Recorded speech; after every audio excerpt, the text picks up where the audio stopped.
Hi, Bob Hatten.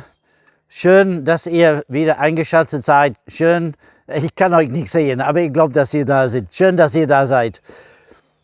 Wir haben gestern von der Geschichte von Samaria, eine Erweckung in Samaria. Gott hat etwas ganz wunderbar geschenkt. Viele Leute sind auch dort zum Glauben gekommen. Wir haben festgestellt, dass Paul sagt in 1. Korinther Kapitel 10, dass alles, was Israel passierte sie als Vorbild für uns. Und dann haben wir gesehen, dass als sie durch das Rote Meer hindurchgegangen sind, das ist so, als wenn sie getauft wurden in Wasser. Und ich habe dann versucht zu erklären, die Bedeutung von der Wassertaufe gestern. Und ich hoffe, das hat euch angeregt, dass ihr darüber nachdenkt und vielleicht auch ein Bibelstudium darüber macht. Aber Paul sagt, es war nicht nur eine Taufe in Wasser, sondern als sie durch das Rote Meer ging, sie waren unter den Wolken, die Gegenwart Gottes, die waren unter dieser Wolke, was ein Symbol für den Heiligen Geist ist. Und sie sind auch, als sie denn durch das Rote Meer hindurchgegangen sind, sie sind nicht nur in Wasser getauft, sondern sie sind auch im Heiligen Geist getauft. Nun, was passiert hier als nächstes, ist, dass die Apostel von Jerusalem kommen nach Samaria. Ich glaube, sie kommen nicht zu kontrollieren oder irgendetwas. Sie kommen einfach, um Philippus zur Seite zu stehen, um ihm zu helfen. Und es heißt, sie legten denn ihre Hände auf diese neuen Christen, damit der Heilige Geist auf sie kommt, denn sie waren nur in Anführungsstrichen, sie waren nur in Wasser getauft und der Heilige Geist war noch nicht auf sie gekommen. Wenn wir zurückdenken an Apostelgeschichte 2, an diesen Tag Pfingsten, Petrus hat gesprochen und der hat gesagt, dass die Spötter haben gesagt, die Leute sind betrunken. Petrus hat gesagt, nein, es ist zu früh am Morgen, sie sind nicht betrunken, sondern dies ist das, was der Prophet Joel gesprochen hat, dass in den letzten Tagen werde ich meinen Geist ausgießen auf allem Fleisch und Söhne und alte Männer werden Träume haben, junge Männer Visionen, Söhne und Tochter werden prophezeien. Der Heilige Geist ist auf sie gekommen. Jesus hat gesagt, ihr werdet Kraft empfangen, nachdem der Heilige Geist auf euch kommt. In Apostelgeschichte 1, Kapitel 1, Vers 5, es heißt, Johannes hat mit Wasser getauft und ihr werdet mit dem Heiligen Geist getauft in wenigen Tagen. Es steht da schon als Verheißung, bleib in der Stadt Jerusalem, bis ihr angetan wurde mit Kraft aus der Höhe. Dies ist dann zu Pfingsten dann passiert und jetzt haben wir die nächste Erweckung und die Leute sind im Wasser getauft, so wie in Kapitel 2 von Apostelgeschichte, aber sie haben noch nicht den Heiligen Geist empfangen. Petrus sagt, dass der Heilige Geist, werdet den Heiligen Geist empfangen, denn er ist euch und eure Kindeskinder, denn versprochen. Und jetzt kommen die Apostel von Jerusalem, denn diese Leute sind im Wasser getauft, aber sie haben den Heiligen Geist noch nicht empfangen. Und das scheint so sehr selbstverständlich. Also, dass nachdem wir an Jesus geglaubt haben, nachdem wir im Wasser getauft haben, wir sollten auch den Heiligen Geist empfangen. Das heißt nicht, dass der Heilige Geist nicht da ist, wenn wir an Jesus glauben. Wir brauchen den Heiligen Geist, um auch das, was in uns ist, zu erquicken. Es ist ein Werk des Heiligen Geistes. Aber eigentlich diese Taufe im Geist, dass der Geist auf sie kommt, das ist eine Sache, ich würde das denn eine Bevollmächtigung nennen. Gott möchte uns bevollmächtigen. Gott möchte seinen Geist auf uns gießen. Und wir würden das sehen, wenn wir noch weiter durch Apostelgeschichte gehen, würden wir das einige Male sehen. Und ich werde es auch in der Zukunft noch einige Male erwähnen, dass wir ein ganz vollständiges Bild bekommen.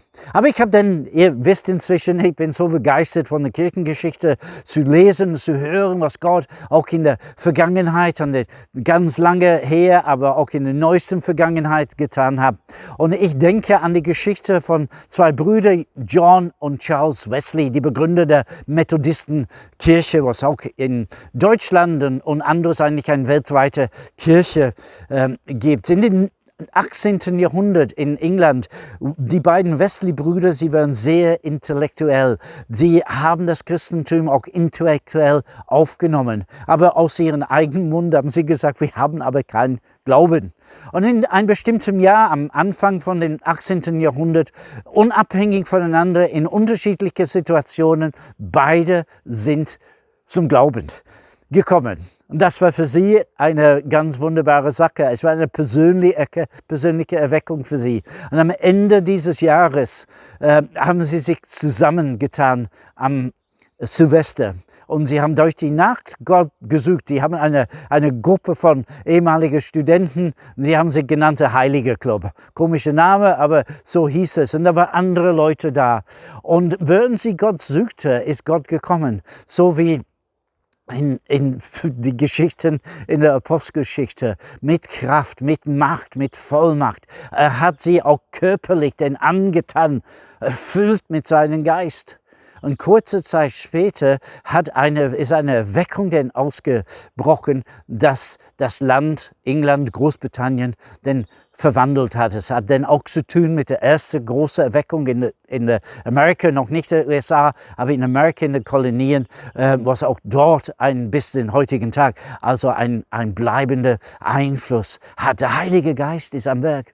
Gehen denn noch etwa 50, 60, 70, 80 Jahre weiter und in den USA nach der Unabhängigkeit am Anfang vom 19. Jahrhundert, es gab einen Mann namens Charles Finney, ein Anwalt, der sehr logisch denken konnte und hat alle die Fehler, die seine Gemeinde gemacht hat, alles gewusst. Er konnte ganz genau durchsehen. Aber eines Tages ist Gott ihm begegnet und ihm überführt, dass er ihn brauchte. Er hat zu Jesus gelaufen und dann zu Jesus gerufen. Jesus hat ihn errettet. Und kurze Zeit später, er schreibt, es war einen kalten Abend, er ist nach Hause gekommen, er saß sich hin in seinen Wohnstube vor dem Feuer, hat sich gewärmt und hat dann so einige Gedanken an seinen Glauben gemacht und dann hat so einen Hunger. Und dann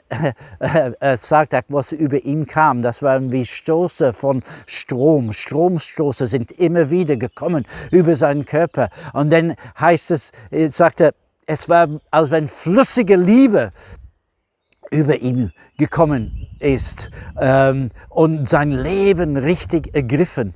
Er konnte nicht aufhören zu lachen.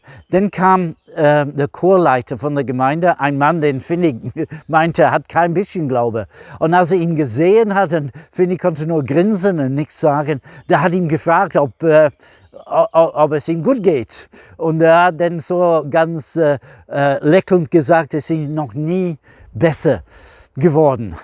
Der Chorleiter ist dann verschwunden und er ist zurückgekommen mit ein Ältester von der Gemeinde. Finney sagt, diesen Mann hat er noch nie lachen gesehen. Er kannte ihn über 20 Jahre, aber nie ein Lächeln auf seine Lippen gesehen. Und als der Mann dann in den Raum kam zu Finney und sie einige Sätze miteinander ausgetauscht, dieser freudlose Älteste wurde überwältigt von dem Heiligen Geist und hat auch dann eine Portion Freude empfangen. Das ist dann nicht so wichtig, die äußerlichen Zeichen. Aber Finney hat einen Dienst begonnen und zu seiner Lebenszeit sind etwa 1 Million Amerikaner denn zum Glauben an Jesus gekommen. Und auch wieder ein Baustein in der Geschichte dieser Nation. Ein letztes Beispiel ist ein Mann namens D.L. Moody, Dwight Lyman Moody, auch ein Amerikaner, der in Chicago gelebt hat.